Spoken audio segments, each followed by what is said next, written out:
श्रीरामचंद्रं शरणं प्रपद्ये श्रीरामदूतं शरणं प्रपद्ये। श्री लल्लूभाई शेठ आरोग्य मंदिर, जिसका संचालन विद्या गुरु फाउंडेशन के द्वारा हो रहा है, तो पहले तो सेवा समर्पित चेतना लल्लूभाई शेठ की, उसी चेतना को मैं प्रणाम करता हूँ। और विद्या गुरु रतिलाल बापा, उसको मैं प्रणाम करता हूँ।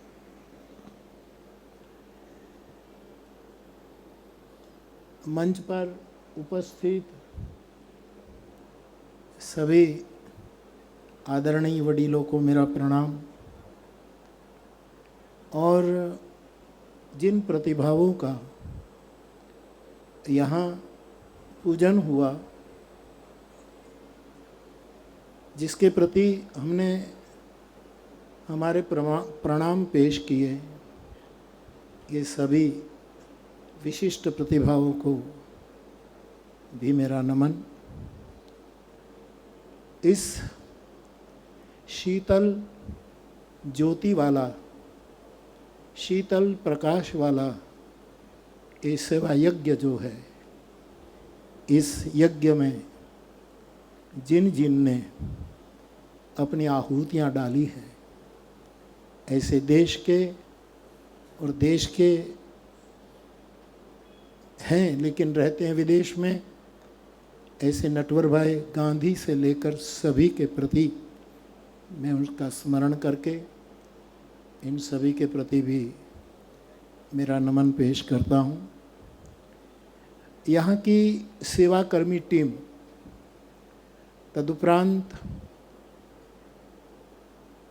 डॉक्टरों की जो टीम है, ये सभी, और यहाँ जो आरोग्य लाभ प्राप्त करने के लिए जो मरीज आते हैं, जो आ गए हैं, जो आते हैं, आते रहेंगे जब तक बीमारियाँ हैं, इन सभी के प्रति भी मेरी संवेदनाएं, मेरा प्रणाम। हरेश भाई केंद्र में है, मानसाता साहब है, सभी ट्रस्टीज हैं, इनकी पूरी टीम को, इतनी स्फूर्त टीम मैंने कम देखी, जो इतनी स्फूर्ति से इस सेवा यज्ञ में लगी हुई है। मैं बहुत बहुत हरीश भाई आपको और आपकी पूरी समर्पित टीम को साधुवाद देता हूँ। भरोसो बिल्डिंग का आज लोकार्पण हुआ, ओपनिंग हुआ। अभी अभी साहेब ने कहा कि भरोसा शब्द मूल तो कोई दूसरी भाषा का है, हमारे यहाँ बहुत स्थापित हुआ है, प्रचलित हुआ है, लोकप्रिय, लोकपूज्य और लोकप्राप्य हो चुका है ये भरोसा। भोजल के ही भरोसो जैने त्रिकम जीतार से थे ना, बोझा भगत ये वो भूली गया। तो मानस का भी एक बहुत बड़ा प्रतिष्ठित शब्द है, प्राण प्रतिष्ठित शब्द है भरोसा। लेकिन एक मानस के गायक के रूप में मुझे यदि भरोसो शब्द की व्याख्या करनी है तो मैं क्या करूं? मैं कुछ दिन पहले चित्रकूट तलगाजड़ा में बैठा था और हमारे जूनागढ़ से एक हमारे परम स्नेही है, वनराज बापू क्षत्रिय हैं। ये कभी कभी आते हैं, मर्मज्ञ है, अच्छे श्रोता है, अच्छी बातें करते हैं।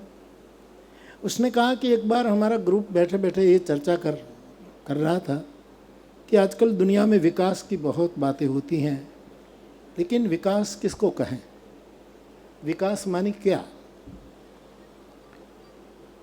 तो एक काना काका, बिल्कुल देहाती आदमी, जो कुछ पढ़ा लिखा नहीं, लेकिन अपनी कोठा सूझ थी, अपनी अंतर सूझ से जब सबने विकास के बारे में अपने मंतव्य पेश किए, तब कान्हा काका को पूछा गया कि विकास के बारे में आपकी क्या राय है। तो एक देहाती ने कहा कि मेरी राय इतनी है कि हरेक के पैर पकड़ना छोड़ दो और हरेक का हाथ पकड़ना शुरू कर दो, तो विकास ही विकास। हम इधर उधर खबर नहीं कहाँ कहाँ पैर में हाथ डालते हैं। इससे जगह ये जो फाउंडेशन है, विद्या गुरु फाउंडेशन, ये किसी के पैर में हाथ नहीं डालता, सबका हाथ पकड़ने का पवित्र काम करता। इससे बड़ी विकास की व्याख्या क्या हो सकती है।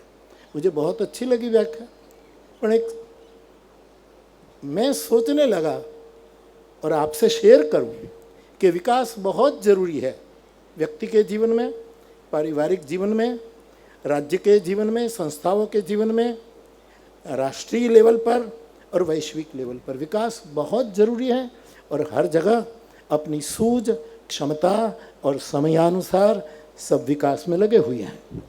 लेकिन विकास विश्रामदायी न हो तो, जो विकास हमें विश्राम न दे तो विकास का क्या मतलब, क्या अर्थ।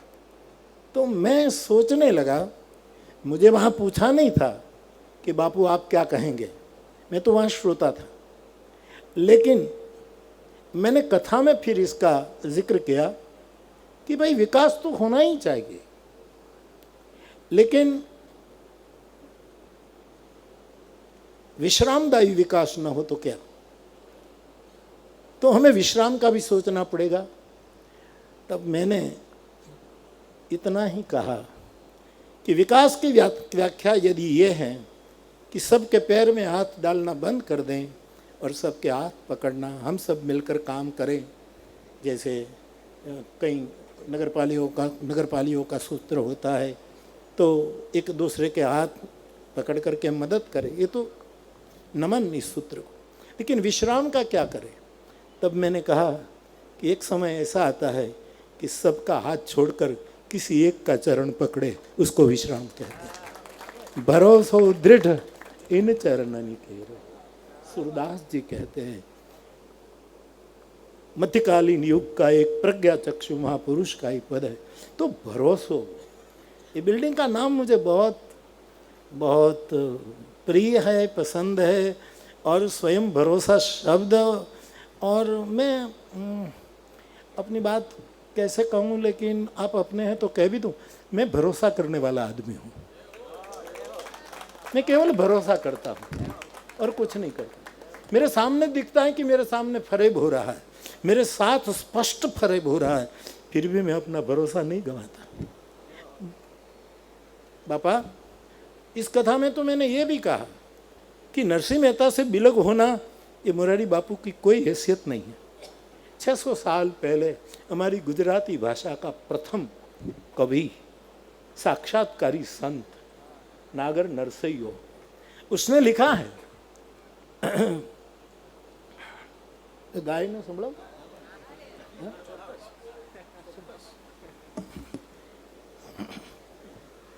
हारमोनियम गया तो नहीं ठीक કોઈ જરા લાંબુ થશે, પછી મને એમ થાય કે હું કથા કરું છું એવું ક્યાંક ભ્રમ થશે, એટલે રહેવા દે।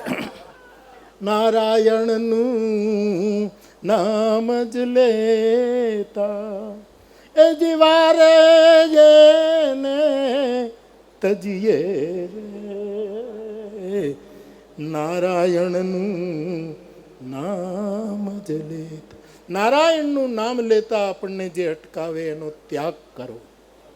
नरसिंह मेहतो 450 और 500 के बीच में जो काल गणना है तुलसी की, तुलसी भी कहते हैं कि जो हरि से बिलक करे उसका त्याग कर दो। तजो पिता प्रहलाद, विभीषण बंधु, भरत महतारी, बलि गुरु त्यजो, कंत ब्रज बनितन, है भय सब मंगलकारी। अब सबने जो हरि मार्ग में बाधा बन रहे थे इनका त्याग किया। तो एक विचारधारा थी तुलसी से भी पूर्व नरसिंह मेहता ने कहा, वारे यानी तजिए, इसका त्याग करो। मुझे लगा कि हम इस काल में हैं और नरसिंह मेहता के साथ तो 100% दंडवत करके मैं सम्मत होना ही मेरा स्वधर्म है, इससे विलग में नहीं। फिर भी एक मुरारी बापू, मुझे मेरा अपना अपना अपना कुछ है, मैं मुरारी बापू, मैं नरसिंह मेहता नहीं, उसका मुझे बहाना है और मुझे नरसिंह मेहता होना भी नहीं है, उसका अवार्ड देना है, उसके नाम होना नहीं। तो मैंने ये शुरू किया है कि नारायणनु नाम ज लेता वारे एने पण भजिए। ये साहस करने की जिसकी तैयारी हो वो इस मार्ग में आए, कि जो हमारा विरोध करे, जो हमारा मार्ग में बाधा बने, उसका भी भजन। यहाँ भज धातु सेवा, यहाँ भजन मानी माला लेकर उसका नाम का स्मरण नहीं, उसकी भी सेवा करनी चाहिए, क्योंकि ये कितने बीमार है, ये कितने बीमार है, कितने नादुरुस्त हैं, जिसे खुद को भी खबर नहीं है कि मैं कितना बीमार हूँ, कितना बीमार हूँ, इसको पता नहीं। उसकी सेवा होनी चाहिए। मैंने बदला है मेरे व्यक्तिगत जीवन की यात्रा के लिए कि उसका भी भजन करे, उसका त्याग क्यों करे। तुलसी भले कहे कि उसका त्याग करो, नहीं, त्याग करने जैसी घनी चीज है हमारे जीवन में, इसका त्याग हम न करें। तो साहब भरोसा जो है, तो विकास की बात चलती थी, तब मुझे लगा कि सबको छोड़ दे और किसी एक शरण में, एक चरणारविंद में हमारो भरोसा। सूरदास जी कह गए भरोसा। तो भरोसा का मतलब क्या, जो आज हमने बिल्डिंग बहुत सुंदर हुई साहब, मैं बहुत राजी होता हूँ। मुझे ये, मैं रास्ते में कह रहा था साहब को कि ये लल्लूभाई सेठ का ये जो प्रांगण है, ये जो जगह है जो दी, उसमें इतनी बड़ी जगह थी, लेकिन जैसे जैसे एक एक घटना घटती जाती है, और पुष्पक विमान में हमारी कथा है कि पुष्पक विमान में जितने बंदर चढ़ते थे इतना वो चौड़ा होता था। 5 जाते, राम लखन जानकी और हनुमान जी जाते तो इतना ही छोटा हो जाता, लेकिन जितने चढ़े इतना। और वैष्णवी कथा में भगवान गिरिराज को जब उठाते थे तब जितने आश्रित होते थे इतना आश्रय चौड़ा होता था, ये बढ़ता जाता था, विस्तार होता था। तो ये प्रांगण भी कहीं ऑलरेडी ब्लेस्ड है।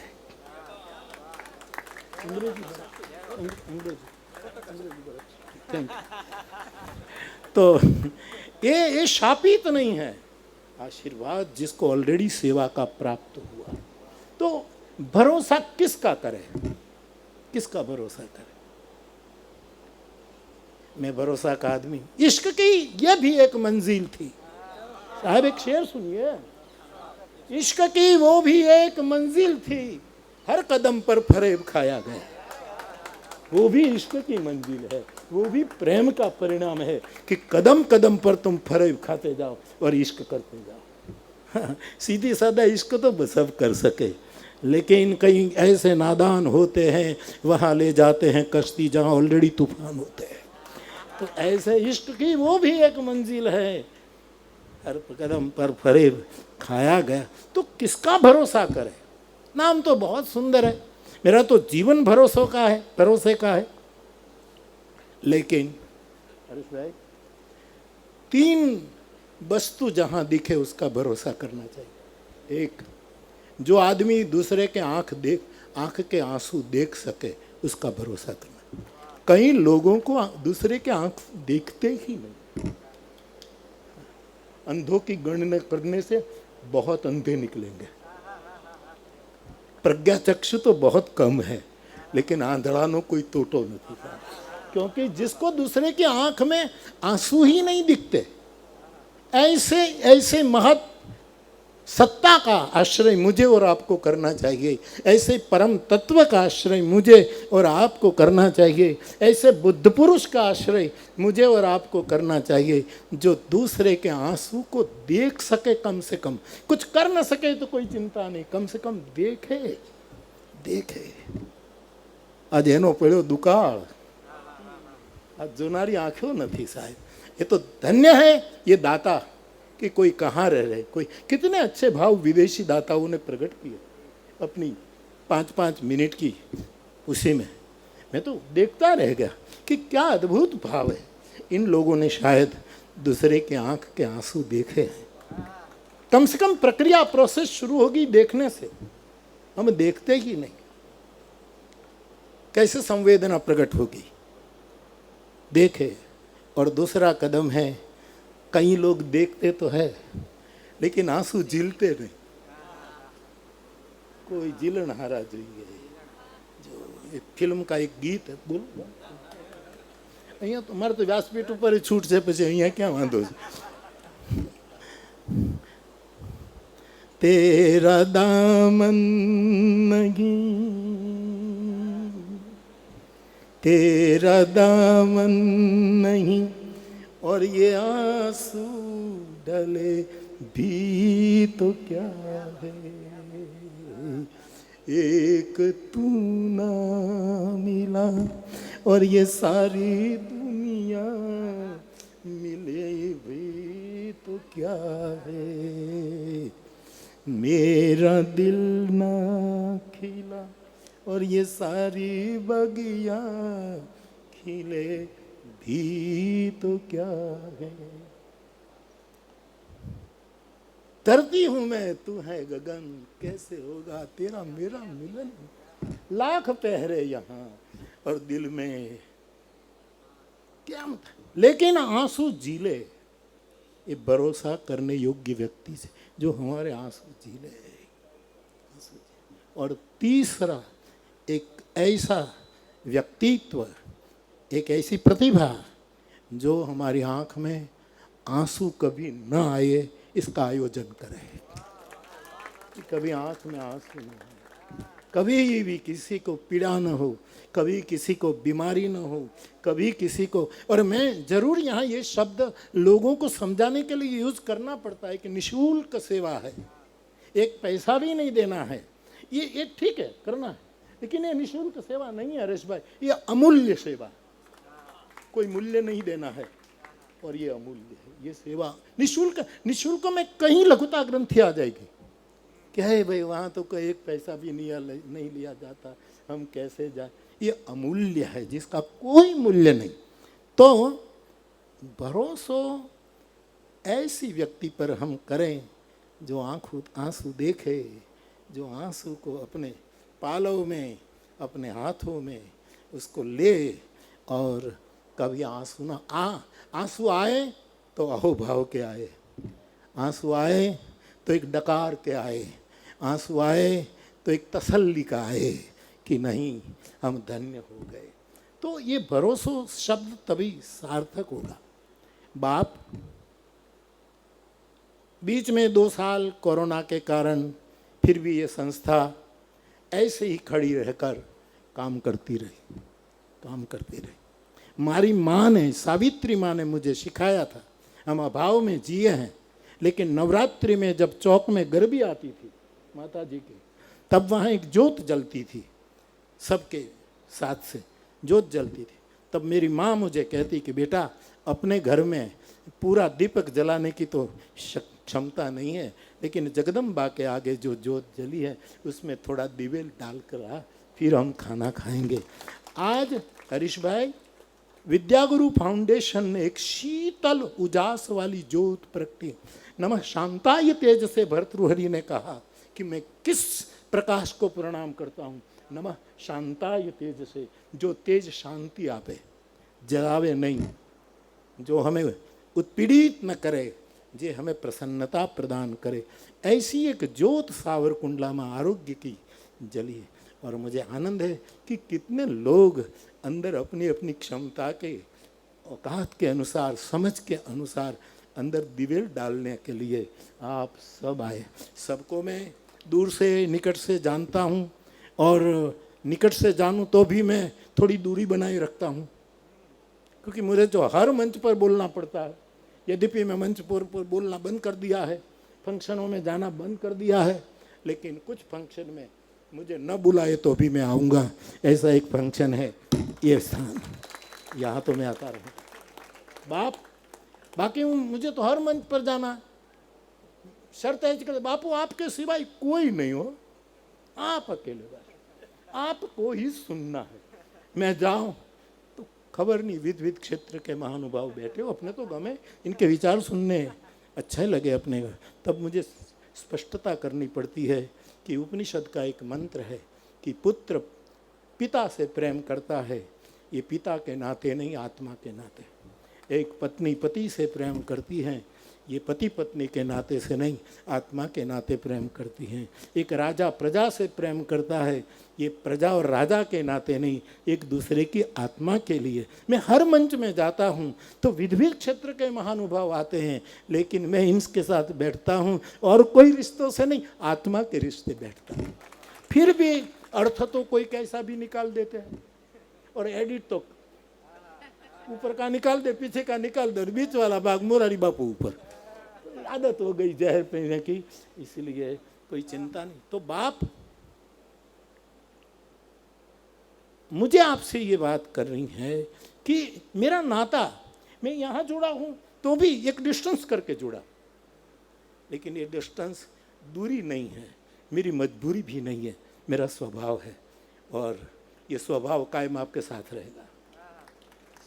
प्रभाव से रहना, प्रभाव कितनी देर। अभी मैं एक शिक्षक के सम्मेलन में अवार्ड दे रहा था सुबह सुबह, तो मैंने कहा प्राथमिक शिक्षक का नाम मैं सुनूं ना तो मुझे बहुत हरख होता है, उसको देखूं तो हरख दुगुना हो जाता है। शाबाश।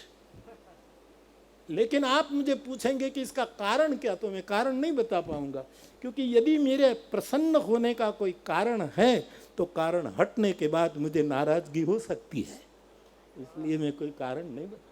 मेरा हर मंच से नाता आत्मा के कारण है, इसलिए मैं हूँ और आत्मीय नाते से हूँ। लेकिन ये कार्य एक शीतल यज्ञ जला है, इसमें जब माँ सिखाती थी कि बेटा थोड़ा हम अपनी औकात के अनुसार दीप में वो करो, ऐसे आप सब कर रहे हैं। तो मैंने कहा मैं निकट से दूर से, मेरी अदा से, मेरे स्वभाव से सबको जानता हूँ, और मैं कहूँ कि इस यज्ञ में आप इतना दो तो लोग कभी हटेंगे नहीं साहब, ऐसा मुझे भरोसा। और जरा हटे तो मैं दे दूँ, लेकिन उसकी इज्जत न जाने दूँ। लेकिन मैं कभी मांगता नहीं, मैं कहता नहीं, लेकिन हाँ कुछ लोग ऐसे भी है, यहाँ भी है। इनमें से एक है ये सवजी भाई, तिजोरी तो उसके पास है, चाबी मेरे पास। ये मैं कहूँ, आप कहे बापू, उसने अपनी कथा के समय कहा था कि इस सेवा यज्ञ में मुरारी बापू जे अमाउंट भरे वो मैं दे दो, पूरा चेक दिया करो। मैंने कहा मैं न भरूँ, आप बोलो। वो कहे कि नहीं बापू आप भरो। मैंने कहा आप निर्णय करो, बदघट करनी होगी तो मैं करूँगा, लेकिन तो आप सब, यदि मैं बोलूँ कि इस संस्था को ये ज़रूरत है, और साहब आप तो इतना तो समझ सके ना साहब, मैं किसी से एक पैसा लेता नहीं। लोग आते हैं कहते हैं उंगली निर्देश। मैं आपसे एक सीधा प्रश्न पूछूं कि मैं 100 रुपया दूं तो आप कितना दे सकते हैं? मैं 100 रुपया दूं तो ये जो आप है सियाराम जी बैठे हैं, या आज जिसके नाम से इतनी सुंदर बिल्डिंग का हमने ये परिवार, मैं 100 रुपया दूं तो आप तो 100 की 100 नोट दे सकते हैं ना। मेरा 100 रुपया और आपका कितना था? 100 की 10, तो इसमें तो किसी को आपत्ति नहीं होगी। और मैं 1 लाख दूं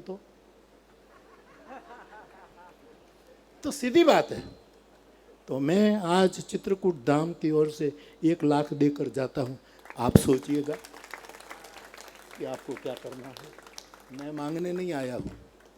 तो बाप भरोसो कायम मारो न तमारो बनी रहे। आप सब ने मुझको केंद्र में रखा। ये तो बड़े स्नेह लगुन पर्वत, इतना बड़ा पर्वत है साहब, लेकिन तिनके को सिर पर रखता है। और समंदर इतना बड़ा है, लेकिन जाग को, फैन को, फीन जे उसको ऊपर रखता है। वैसे मानस की चौपाई हैं, बड़े स्नेह लगुन पर करही। जो बड़े होते हैं ये छोटे पर प्रेम करते हैं। तो आप सब बहुत आहुति दे रहे हैं इस यज्ञ में, हम सबके इस यज्ञ में और देते रहेंगे ही, सबको प्रेरित करते रहेंगे। और मेरा तो एक नियम, मुझे कोई कहे कि बापू 1 लाख के मुझे कहीं देना, यहाँ देना, यहाँ देना, आप बताओ, तो मैं तुरंत कहता हूँ कि ले नीलेश से एड्रेस ले लो और दे दो, सावरकुंडला की हॉस्पिटल का एड्रेस, और सीधा आप भेज दो कि तेरी आहुति वहाँ पहुँच जाए। तो ये हम सबका एक यज्ञ है।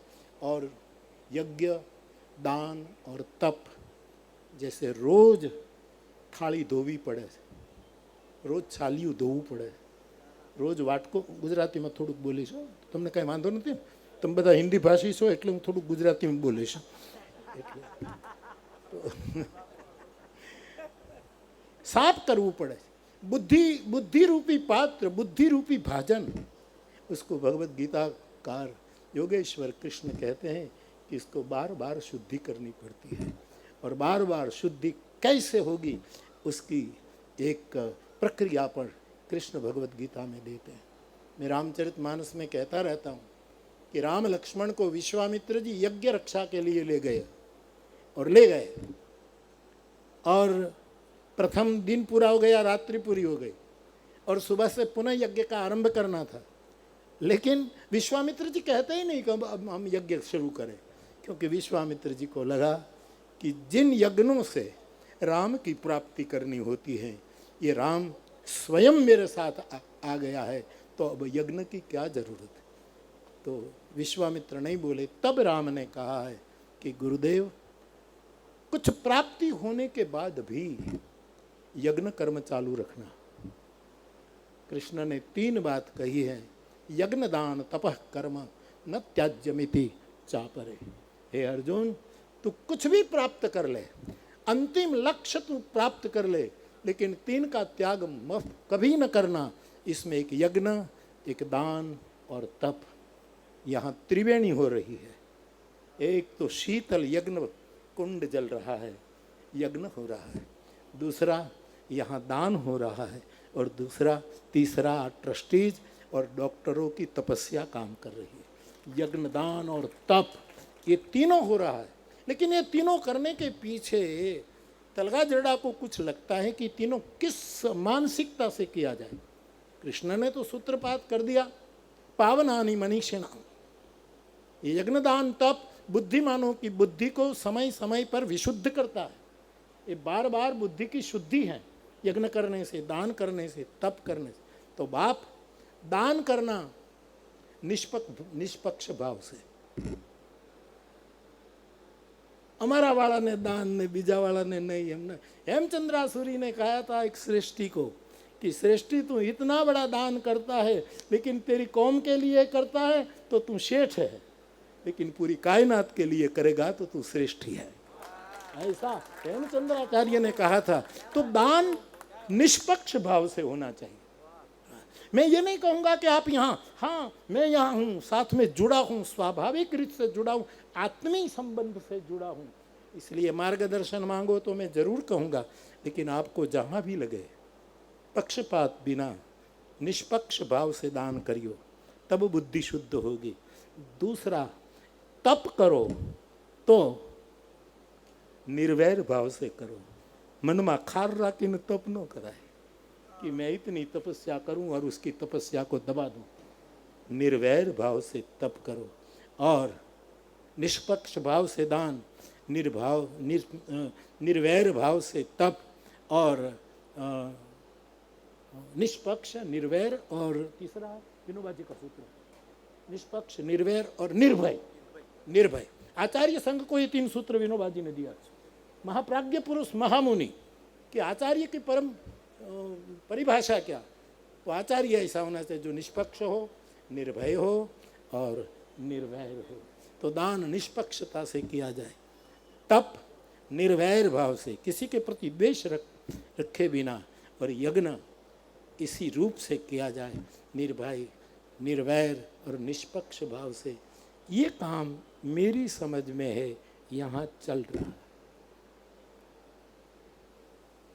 हमने हनुमंत हॉस्पिटल के लिए कथा की महुआ में, छबिलदास मेहता हमारे आदरणीय सब नेतागण थे, और फिर हमने ये अस्पताल समर्पित कर दी पीडी लाइफ संस्था को, उसको दे दी। तब मैंने कहा था कि जैसे हम लोग कहते हैं ना कि भाई बढ़तू घर कृष्णार्पण, कि हॉस्पिटल तो बन गई, अब बापू दे दे तुम चलाओ। नहीं, मैंने कहा ये बढ़तू घर कृष्णार्पण नहीं, ये प्रगटावेलो यज्ञ में आपको दे रहा हूँ, आहुति डालते रहिएगा, ये यज्ञ कुंड दे रहा हूँ। तो एक बहुत शीतल प्रकाश वाला यज्ञ कार्य चल रहा है, इसमें दान भी आ रहा है और तपस्या भी काम कर रही है। मैं उसका साक्षी हूँ, मुझे इसका बहुत आनंद है। अब तो जैसे मैंने पहले भी कहा कि मैं आता हूँ तो देखता हूँ एक एक पंखुड़ी रोज नई नई खुल रही है। यस, इतनी सुंदर। देखो, मैंने गुड हॉस्पिटल भी देखी हैं, इनके लिए कथाएं भी की। गुड हॉस्पिटल, उसको गुड गुड, और ऐसी हॉस्पिटल देखी हैं, ऐसी हॉस्पिटल के लिए कथा भी जो बेटर है ऐसी। और मैंने ऐसी हॉस्पिटल के लिए कथा की है जो बेस्ट है। ये कोई मेरा प्रमाण पत्र नहीं है, ये मेरा प्रेम पत्र है। मैं प्रमाण पत्र देने वाला कौन? मेरा तो ये मेरा प्रेम पत्र पढ़कर तुम खुश होना, नाराज मत होना। ये मेरा प्रेम पत्र पढ़कर तुम नाराज न होना कि तुम मेरी जिंदगी हो ये हॉस्पिटल और तुम मेरी बंदगी। ये जिंदगी अनेकों को मिलने वाली है और अनेकों को जिंदगी मिले, यही तो हमारी बंदगी है कि दूसरों को जीवन मिले, दूसरों का चैतन्य एकदम प्रकट हो। तो मैं अतीव प्रसन्नता व्यक्त कर रहा हूँ, कायम आपके साथ हूँ। और राजूला में भी ऐसी हॉस्पिटल होने जा रही, इसमें भी ये सभी स्फूर्त महानुभाव काम में लगे हैं। हमारा अमरीश बैठा है, तो राजूला में भी ऐसा अमूल्य, सरकारी लेवल पर तो होता ही है, सब अपने अपने ढंग करते, सबका स्वागत। अभी मैं आज गुजरात के अखबारों में प्रथम पन्ने पर जाहिरात मैंने पढ़ी है कि राजस्थान सरकार ने बहुत निःशुल्क, बड़ी फुल पेज एडवर्टाइज है, गहलोत साहब ने, सबको निःशुल्क सेवा है। तो सब कर रहे हैं, सबको करनी चाहिए, लेकिन हम भी हमारे ग्राउंड में खेलेंगे। ये हमारा होम ग्राउंड है साहब, इसमें हम खेलेंगे और मानव की सेवा करेंगे। तो साहब, और कुछ न कहते हुए मैं मेरी बहुत प्रसन्नता व्यक्त करता हूँ। गत दिन जानकी जयंती थी, सीता जी का जन्मदिन था। सीता भी नवमी को प्रकट हुई, राम भी नवमी को प्रकट हुआ, कृष्ण अष्टमी को प्रकट हुआ और राधा भी अष्टमी को प्रकट हुई। महीना और पक्ष भेद था। तो जानकी जैसे पृथ्वी से निकली, परमात्मा करे सावरकुंडला की भूमि से स्वास्थ्य पृथ्वी से निकले, यहाँ से आरोग्य पृथ्वी से निकले और उस पर परम तत्व पर रहा हमारा भरोसा का निरंतर बारिश होता रहे। बाकी अंत में तो बीज बो दिया है, वादल जाने के वसुंधरा।